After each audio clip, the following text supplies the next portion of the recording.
Brothers, sisters, friends, enemies, and neutrals, I'm back, and today I'm going to deal with some matters of a legislative nature. I'm going to start out with a transcript from early in my career. It doesn't have a date, but it was in the early 70s, and every word spoken on the floor of the legislature is recorded. And there are people known as the transcribers who type up every word. One of the problems is that some of the women who did this, they were all women in those days, they didn't have the best of education. So if there was a word and they weren't sure what it was, they would approximate it. And as a result, make the speaker sound like he or she was poorly educated because the word that they used did not fit if it was a word at all. An example, if you take the word principle, Principle, the word stands for a concept, an idea, or something along that line. If it ends with the Principal, it refers to a person who is like the principal of the school or the main element, the main ingredient. Well, if you mean it as a principle in the sense of a concept, and they spell it as though it's the main ingredient, it seems that you as the speaker don't have much facility in the use of language. If they cannot think of a word to approximate what they thought they heard, then they put parentheses and write the word in those parentheses inaudible, which means that you spoke in a way that couldn't be understood rather than acknowledging that they didn't know how to spell. But anyway, I'm going to read from this transcript. It's early on, and people were still trying to figure out what kind of person I was. They were in awe when they found out that I got brain cells working, that I can put 10 words or more together and make sense. I was the kind of Black man they had never been exposed to. I was young at that time, when I wore a younger man's clothes, but they happen to be the same style, if you want to call it that, that I wear now. So this deals with a piece of legislation that the farm or rural senators wanted, which would allow school board members to have contracts with the school district that their board was in charge of. I viewed that always as a conflict of interest because it would give them a leg up, a head start over anybody else who might be able to do the same kind of work in the private sector. And since the people on the school board would lay out the plans and everything that was going to be done, they could get in on the ground floor. And that is where I saw the conflict of interest. You were writing the contract that would benefit you as a public official and had entree to information that others did not. So when that bill was first brought, there are several school districts in Nebraska, and the number has varied. And the number is assigned based on the number of students in that school. For example, Omaha is District 5 because it is the largest in the state. Lincoln's number would be 4, then you go downward from there. I was against this bill, and when these kind of things came up, it gave me the opportunity to go beyond what they were talking about in the bill to talk about what they are as a society and what they are and are not as human beings, and especially as elected officials. When I say president to designate who is presiding, it can be different people. The Constitution makes the lieutenant governor the official presiding officer over the legislature to give that person something to do, I imagine. When that person is not available, then it usually falls to the speaker of the legislature to determine who will preside. The speaker often will take that position, but sometimes he will assign it to somebody else. And anybody who is assigned to sit in that chair as the speaker is addressed as Mr. Speaker or Mr. President, or Madam Speaker, Madam President. So here we go. President, motion is to advance LB 550. Senator Chambers, do you wish to be recognized? Mr. President, members of the legislature, I occupy a unique position in this legislature. And by the way, these people are still trying to get a fix on the kind of man I was in those days. I occupy a unique position in this legislature, not only as the only Black member, but one of the few men who has to be conscious at all times of the welfare of poor people, those who have no voice, and those who are generally unrepresented in this body and all governing bodies throughout this country. I have this great bitterness because of the problems that were to be dealt with by this legislation that I had offered, but they were not touched at all.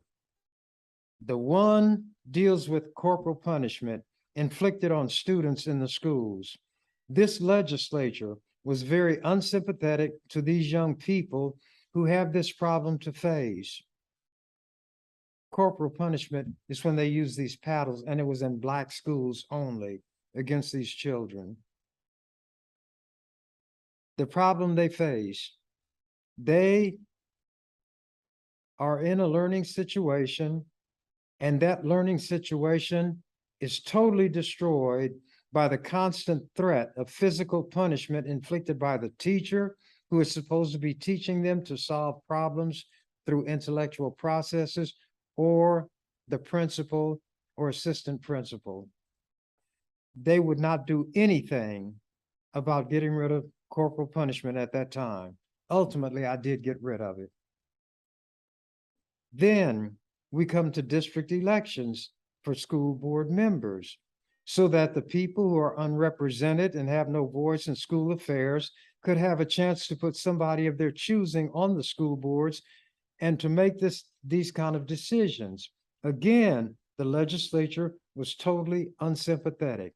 I gave the argument that every governing body should be a portraiture in miniature of the constituency to be governed.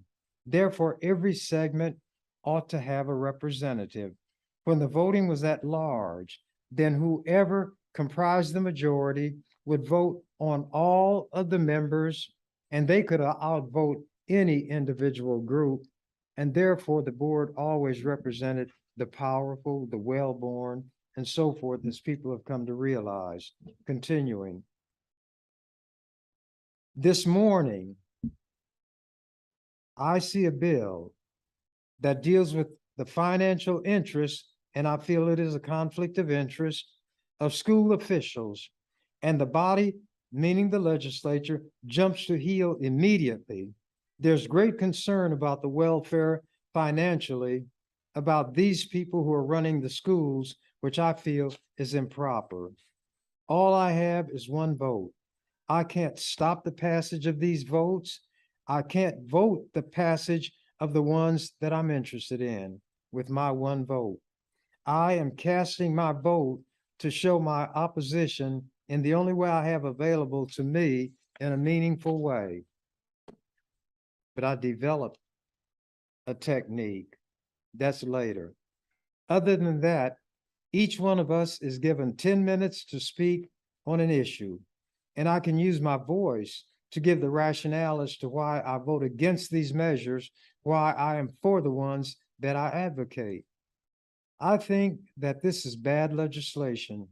It is pernicious, and I think that it flies in the teeth of the ideals and principles which a legislative body like this one is supposed to embody. We talk about conflict of interest against each other when State Senator Proud, for example, who makes his living through insurance, would introduce a bill relating to insurance companies or the industry as a whole, that was called a conflict of interest for him. Or if somebody, when not in the legislature, was a feeder and offered a bill, feeder of livestock, that was considered a conflict of interest for the senator. Or a cattle grower or the farmers, or the petroleum interests, or the cigarette interests. All of these would be considered to create a conflict if the senator offering the legislation had any connection with them. But when it came to the schools, they wanted the school board members to be allowed to have financial contracts with the school district of which they were a board member.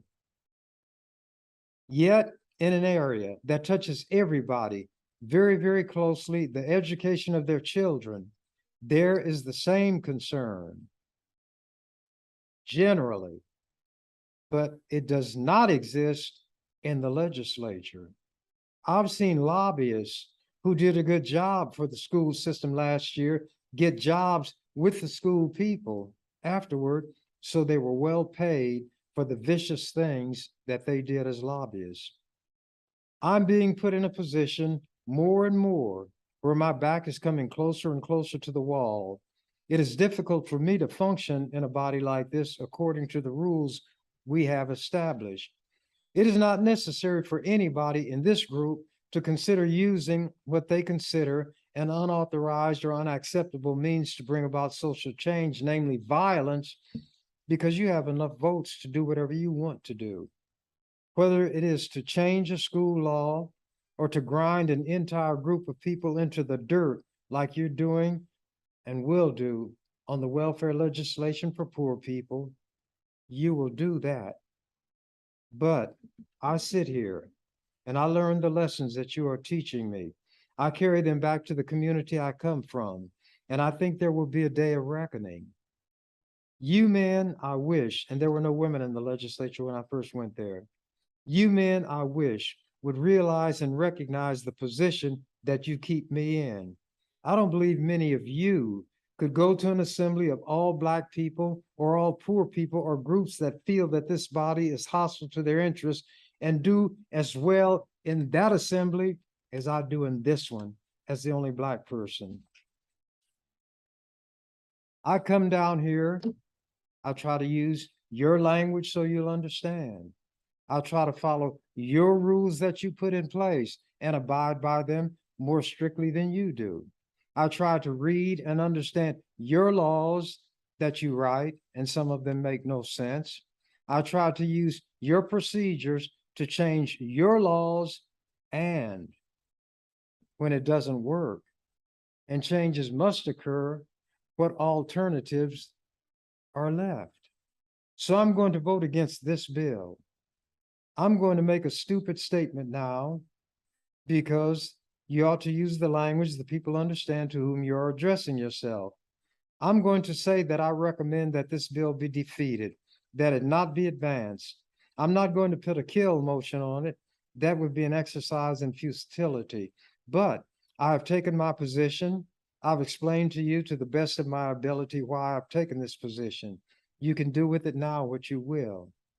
If I could see the same concern shown to the students in school that I see shown to the welfare and financial interests of school officials, then maybe I could concede something on a bill like this. But when you are totally hard-hearted like and the type is put inaudible, and the word is flint. When you're totally hard-hearted like a flint, then you pass bills relating to the schools when it comes to formulas for state aid, but you're not interested in an improvement of the curriculum. You won't visit the classrooms to find out what the students are actually being taught or not being taught. I have to be greatly concerned about the interest this body really has in legitimate education. I hope that you will consider what I've said and vote not to advance this bill. Thank you. President, Senator Whitney. Senator Whitney. Mr. President, I want to speak in favor of advancing this bill. Before I do so, I want to compliment Senator Chambers on the TV last night. He did a marvelous job. And that's all I'll read of what he said. I don't even remember what was being discussed by me on television. Maybe it was this bill. President recognizes Senator Carstens. Senator Carstens speaks. I think that somebody ought to make some answer to what Senator Chambers said, because I do not believe that he understands the purpose and the need for this type of legislation. I have in my district a small village, a small town, where the school board members are the people who are interested in schools and education, and they're engaged in business of one type or another, sometimes in several businesses. They may have a lumber yard, a general store, or they may have some type of automobile business or some kind of gasoline, fuel, or something of that nature. Now, these people cannot serve on the school board because by doing so, they are then completely barred from having any inaudible relationship with the school district. The result is that they do not serve on the school board. The next result is that the services, I'm going to read these words just as they're typed. The next result is that the services in many of these smaller communities is the best people most able to serve and most willing to serve and who can contribute the most to it are barred because in order to do so, they are compelled to suffer financial sacrifices beyond which could be justified. The purpose of this bill was to correct this. There is no hidden meaning in this legislation, and I know the problem that Senator Chambers complains about, and I certainly have supported him in many of his problems, supported me in my problems. They caused my problems. Continuing. I have supported him in many of his problems over the past year at the expense of incurring the wrath of other members of the legislature on legislation that I was interested in. And I've also done it sometimes against what I felt was possibly my best judgment. I do not believe that in his efforts, he has suffered any more disappointments of defeats in this legislature than I have. I have certainly not been successful. I worked 3 or 4 years on trying to reform the juvenile crime problem and juvenile detention problem, and it was tossed down the drain while Senator Chambers was in this legislature. I did not hear him utter one word in support of my effort. That is what you call an FIB, a fib. I spent 3 years of long, and I mean, I spent time on it at my own expense, month after month. I put in considerable effort. This is Senator Carstens, an older farmer, and I had no assistance on this score, although what it was trying to do affected the people Chambers is most interested in. I do not think I get a kind of tired of this business that we're in a sort of a zombie world where people of one color or one race have one standard and people of another color or another race have another standard. I do not look at it like that. I'm less of a racist than some of the Black people that I come in contact with every day. Now, what Black person does he come in contact with who can refuse him a job because he's white? Refuse to rent him a house because he's white? Refuse to sell him a house because he's white? Will refuse to allow him to come into an eating establishment because he's white? This is the simple-mindedness of these white people that I was dealing with alone, and I'm glad that it was transcribed so that people can see I'm not making it up when I talk about the stupidity that I had to deal with. And there is a philosopher who said, even the gods labor in vain against stupidity. Here he continues, I'm in a sense in the minority too. I know just about as much about being discriminated against as Senator Chambers as Senator Chambers does, because this is all I have known all my life. A white man who's in the legislature and got his business has known discrimination all his life, and he always lived among white people. It is continuing even to this day, he said. There are some things that we have to do and recognize if we cannot trust each other in everything, we had better just disband and submit ourselves to a dictatorship. Because in the democratic government, we have to treat each other sometime and someplace a little bit in good faith. And we have to accept each other in good faith. And there are Black racists just as well as there are white racists. We have these problems and we have them in these small communities, and we have difficulties in small communities. This is why they disintegrate, because you cannot get qualified people to take part in the necessary function that keep a community together. Now he's telling the truth on his people. I'm sure that they exist in Omaha in the same manner, and people get so to the point that only the less qualified or the least qualified or the unqualified or the poorest qualified are eligible. This is what we are trying to get away from in this area. I think that myself, that the $10,000 figure at the present time is too high, and I would offer an amendment that I would move that this $10,000 be stricken and $5,000 be inserted. President, Senator Carstens has moved that the $10,000 be stricken and that be changed to $5,000. Now that is the motion under discussion. Let me see. Senator Morgan. Mr. President, members of this body, and this is PJ Morgan, by the way, the real estate man. He was in that when he's in the legislature. He and I worked together on a lot of issues. Mr. President, members of this body, I agree with Senator Chambers, and possibly what we could do and what I would like to ask of Senator Zebarth, if he would yield to a question. Senator Zebarth, I yield. Senator Morgan, I'm not sure that amending it. Now, I'm a member of the Urban Affairs Committee, which put the bill out, and I heard the reasons which you gave were good reasons why the bill should be advanced. And I hate to see us cut it down when some of these communities need to have contracts and in excess of $5,000. Why couldn't we lay the bill over and amend out the larger districts and include the smaller ones where the problem is existing right now? Senator Zebarth. Well, Senator Morgan, I think no doubt that the class 4, which is Lincoln, and 5, which is Omaha, which includes only one city in each, cities of Lincoln and Omaha, be amended out, because I've heard no reason for them to be in. No one from those districts has contacted me, and these are the prime reasons Senator Chambers brings out in areas where this is not needed. I agree that it would not be needed in the Omaha and Lincoln areas.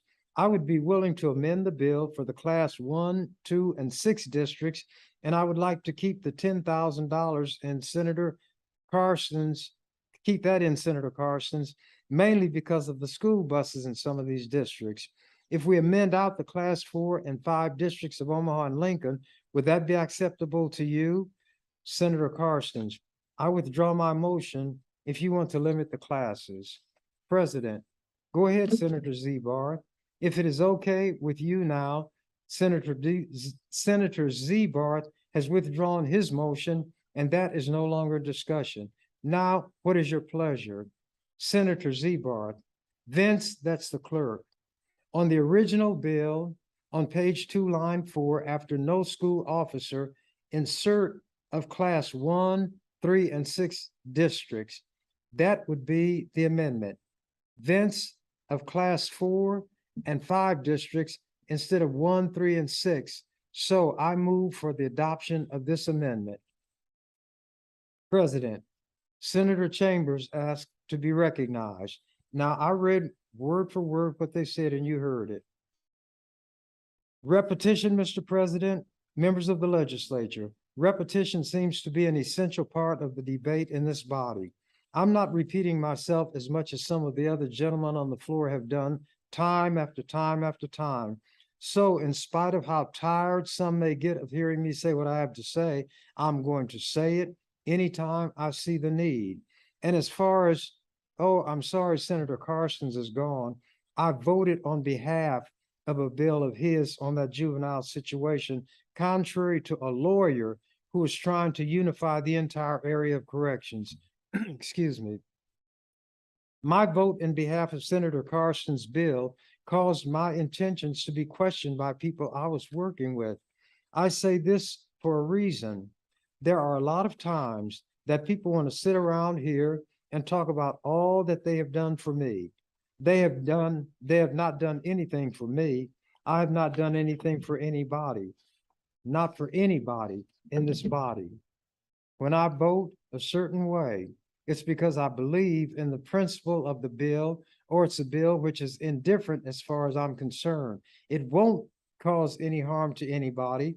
So by voting for its passage, I'm not going against the interests that I represent. But every time something comes up that relates to the welfare of Black people, poor people, I'll speak and I'll be heard by anybody who is in the chamber. Even if the president would tell somebody to cut off my microphone, I would find another way to be heard.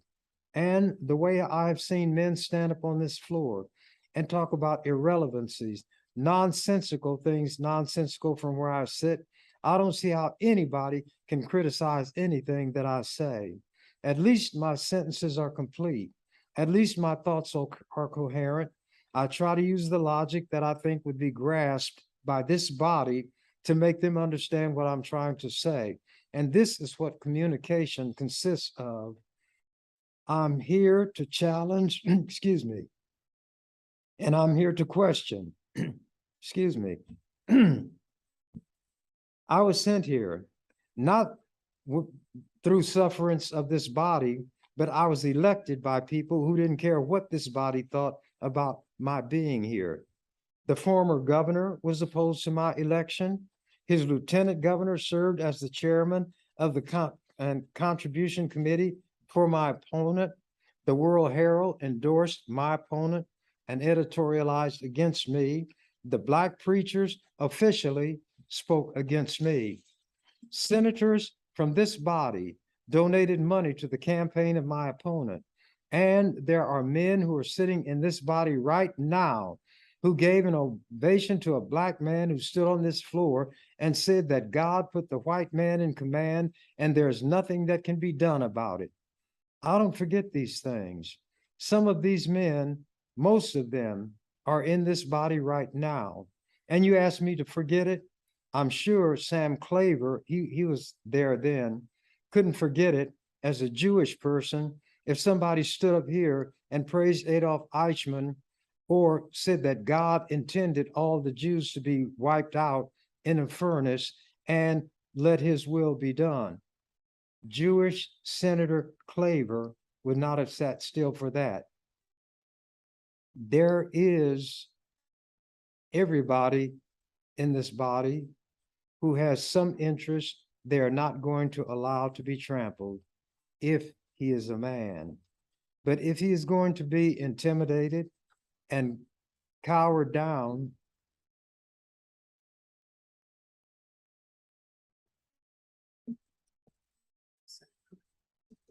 oh, thank you. Let me continue. There are people looking out for me when I don't even realize it. So I think since the water was brought, I will drink it. And some people say a verse before they eat. Well, I sing for water. All day I face the barren waste without the taste of water, cool, clear water.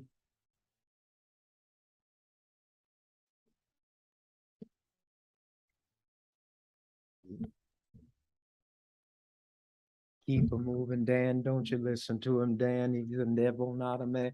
And he spreads the burning sand with water. Now I'm gonna spare you all that. Get back to reading this transcript. And every time I read this stuff, I get infuriated all over again.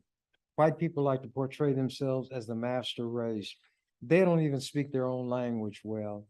They don't speak as though they have any education, yet they enact laws about education. They pass laws that establish curriculum, the things that should be done by people who themselves are educated, but white people are not required to meet the standards they set and say we ought to meet. In other words, they want us to be wiser than our teachers, and in most cases we are. They get by simply being white, and no matter what we learn, no matter what we've achieved, there's going to be that barrier there. Continuing. Everybody in this body has some interest they are not going to allow to be trampled, if that somebody is a man. But if he is going to be intimidated and cowed down by somebody wrinkling his brow or raising his voice or saying, I'll vote against a bill of yours, then he shouldn't be in this body. But we know that legislative assemblies are not made up of moral men who feel responsibilities to the people they represent or who feel accountable to the community from which they came. The lobbyists control this legislature, and like the Bible said, where the carcass is, there will the buzzards be gathered together. We may be the carcass. Now, if a man thinks I'm calling him a buzzard, and I haven't called his name and said he is a buzzard, a guilty conscience needs no accuser. But on this bill, back to the specific issue, if the amendment is going to be put on select file, which would exclude Omaha and Lincoln from its operations, then although in principle, I don't agree with the idea of having school members having contracts with the school boards that they're members of, or any other official to have contracts with the board of which he or she is a member, I would not then oppose passage of this bill. I want you all to take note of that. This is as much of a compromise as I can offer. I know that my one vote can't make that much difference on this bill, but there may come another day when it will be very significant, because a man may have 24 votes and may need a 25th vote, which rests with me. President, I remind the body that the question under discussion at this time is the advancement of LB 550 from general file. Now let me read an update. This is something from 1999. Chambers, hourglass, make mark. This was in the Lincoln Journal-Star, May 19th, Malcolm X's birthday, 1999. The printing is much smaller. Ernie Chambers comes to the floor of the legislature armed, brandishing his weapon. It is an oversized hourglass, and with it threatens to take his 48 colleagues captive and place the legislature under siege. Remember, that was back then that I read. I established my credentials, what I was able to do, and what I would do if challenged. You're going to hear something about it in this article from 1999. Tie it up, bring it screeching to a halt, shut this legislature down. With time running out, important bills waiting, only 9 days to go. Chambers is singing, as the days dwindle down to a precious few, he intones as he leans into the microphone. The sand is slowly sifting through the hourglass. The clock is ticking. A precious day is melting away. Chambers has seized Omaha's convention center bill by the throat. He has prepared dozens of amendments, which he presents one by one, explaining each in detail, bringing other senators into the debate by asking them questions, luring others in by what he has to say. The F word has arrived on the floor of the legislature, says John Bruning, 30-year-old Sarpy County senator who later became Attorney General. It is not a polite word you utter in a room full of senators, but heck, this is a family newspaper, so we can say it, filibuster. The sanitized version is extended debate. When Chambers chooses, he can shackle the legislature to a single bill with 8 hours of debate. 24 hours altogether under the rules if he does that at each of 3 stages of floor consideration. And of course, he can do it on more than one bill. It is his ultimate weapon. Chambers has an arsenal at his disposal: intellect, oratorical skills, preparation, focus, determination, knowledge of the rules and human nature, a quickness of mind that usually keeps him a step or two ahead of the pack, a capacity for instant maneuver. Lots of options before he goes nuclear. He tried to reach accord with sponsors of the convention center legislation. I bent over backwards like I have never done, he said, but there was no accommodation, he stated. Quote, fine, we'll have it my way. Brothers and sisters, get ready for the ride. We need to play hardball now, unquote. Chambers said he's aware that some of his colleagues don't think he can go 8 hours anymore now that he is approaching 62. Oh, to be a young 62 again. Wrong, he says, they can't. As others wear out, I'm into my territory. Chambers was in his 5th hour of debating before he got his way. Another victory.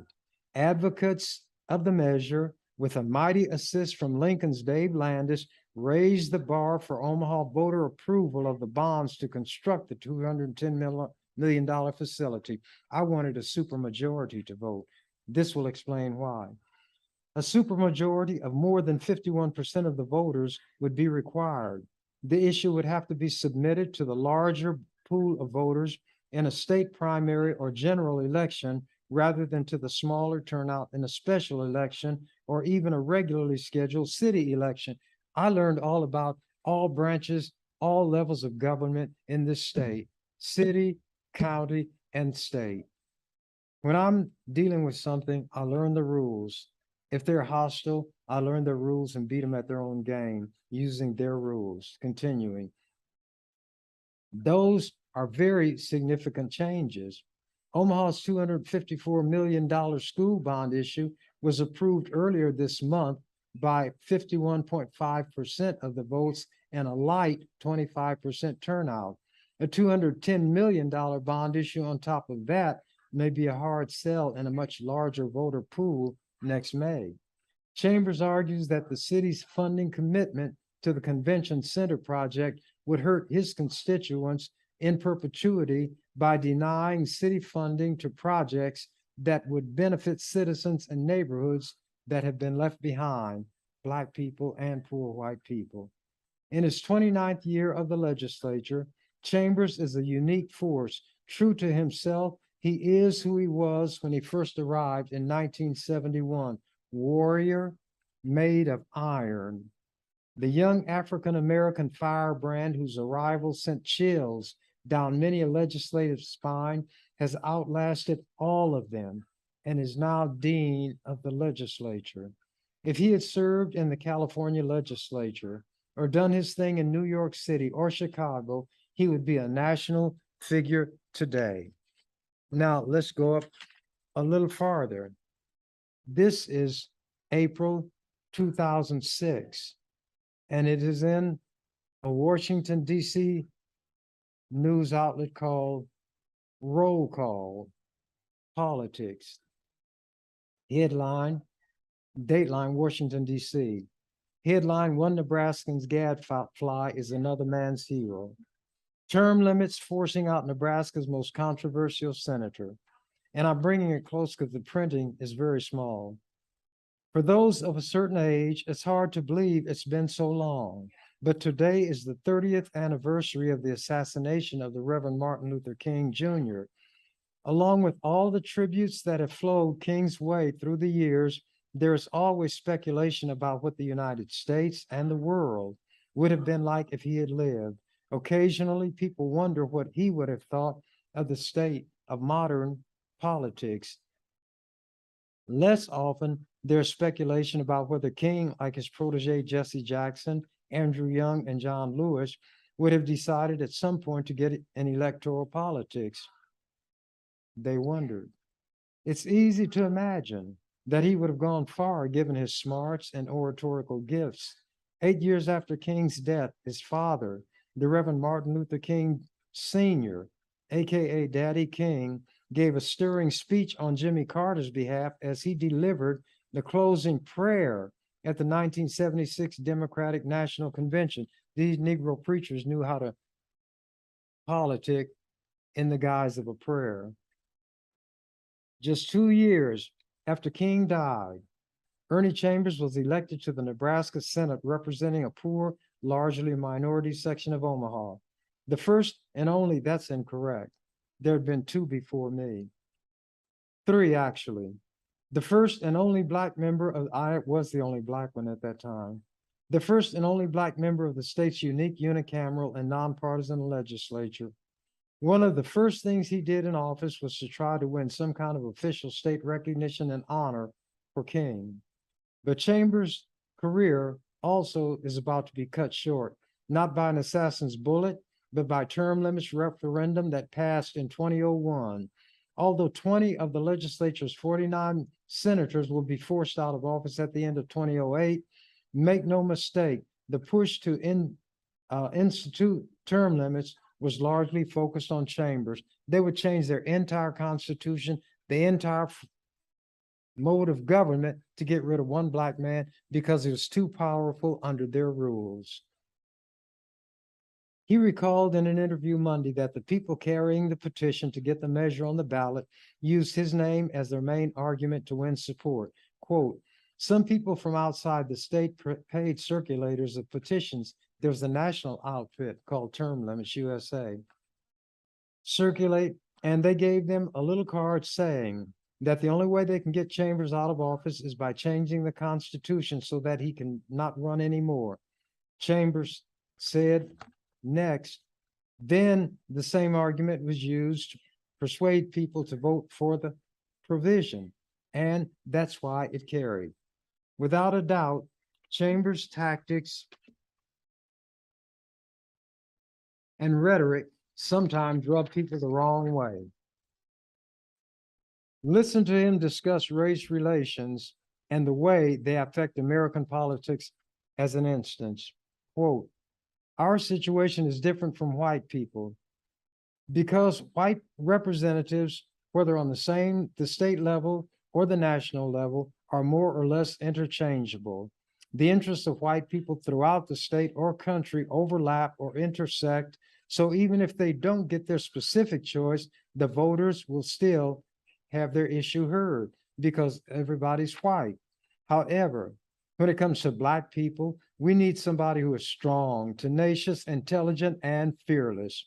When we get such a person, totally incorruptible, that person will keep our issue before the public and make some incremental changes. This is what I've been doing, and it's created a lot of resentment. I will continue this the next time because the clock is a very harsh taskmaster, and even I must bow to it. But before I do, I want to read the title of an article that appeared in Omaha Magazine in 2015. That damn Ernie Chambers, exclamation mark. He's self-absorbed, self-righteous, and infuriating. And he's absolutely necessary. As the canary said, when told that the cage door was ajar, I'm out of here. Thank you for watching The Ernie Chambers Show. If you'd like to make suggestions, email us at ewcfacts@gmail.com. That's ewcfacts@gmail.com. This has been an EWC Communication production.